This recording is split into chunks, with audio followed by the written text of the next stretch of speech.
স্থানীয়রা আমাদের একটাই কথা বলেছিল, সূর্য ডোবার আগে চলে যান। আমরা সেই কথা শুনিনি, আর সেটাই ছিল জীবনের সবচেয়ে বড় ভুল। দিনের বেলায় সাগরের সেই জায়গাটা ছিল অপূর্ব সুন্দর। ঢেউয়ের গর্জন, লোনা বাতাস আর সবুজ জঙ্গল সব মিলিয়ে যেন স্বর্গের মতো।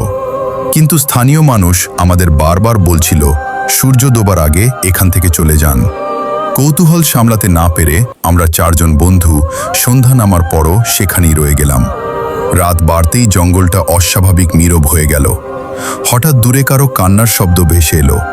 আমরা ভেবেছিলাম হয়তো কোনো মানুষ বিপদে পড়েছে।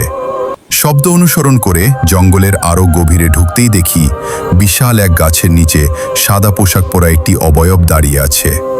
আমরা ডাক দিতেই সে ধীরে ধীরে জঙ্গলের অন্ধকারে হাঁটতে শুরু করলো। আমরা তার পিছু নিলাম। হঠাৎ আমাদের টর্চের আলো নিভে গেল। চারদিকে শুধু সাগরের গর্জন আর শুকনো পাতার শব্দ।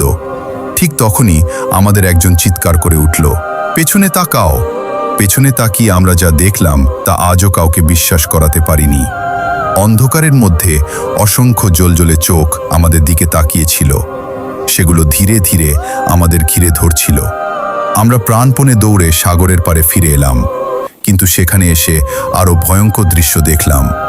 বালির ওপর আমাদের চারজনের পায়ের ছাপের পাশে ছিল আরও একটি অচেনা পায়ের ছাপ, যা শুরু হয়েছিল ঠিক আমাদের সঙ্গে, কিন্তু শেষ হয়নি কোথাও।